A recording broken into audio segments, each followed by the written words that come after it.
Ka përfunduar sot procesi i rinumërimit të votave për gjithë qarkun e Tiranës, pasi edhe se ndryshim në rezultatin final të subjekteve politike dhe as të kandidatëve.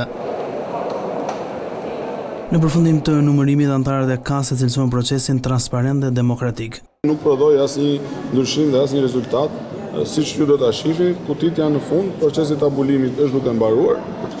Ai proces e keni ndjekur live dhe ka qenë korrekt dhe ka prodhuar ka prodhuar rezultate në kohë reale me një nivel transparence të vlen të thuhet që ka qenë strapacus, shumë i mundimshëm për ata që e kanë kryer, për stafin e KQZ-s.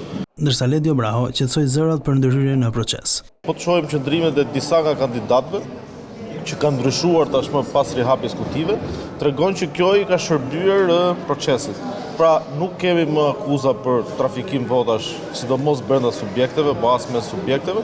Të gjitha ato lëvizje që reflektohen dhe që shpesh herë konsiderohen si vjedhje, manipulim, trafikim votash, për mendimin tim nuk janë të tilla.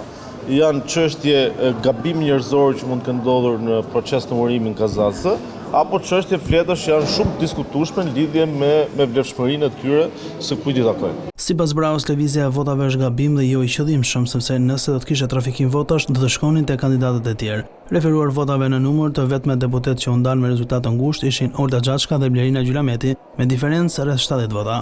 Në përfundim të këtij procesi rinumërimi, jo vetëm që nuk ndryshoi asgjë në rezultatin përfundimtar, ku PS ruan 19 mandate dhe PD 13 mandate, por nuk patën mundësi të gjeneronin një tjetër rezultat as partitë e reja.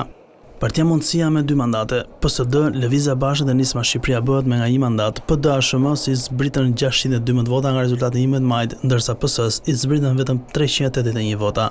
Lëvizjes Bashkë i zbritën 57 vota, Nismës Shqipëria B dhe Partisë Mundësia i zbritën nga 44 vota secilës dhe 34 vota i hiqen PSD-s. Të vetme parti që përfitojnë vota tepër janë Koalicioni Euroatlantik i Lulzim Bashës, Koalicioni Djathtas për Zhvillim dhe Inkelej Dalibejait, Partia Aleanca Kombëtare Shqiptare, ndërsa ditën e hënë do të vijojë procesi i rinumërimit të votave me qarkun e Fierit e më pas me Durrësin.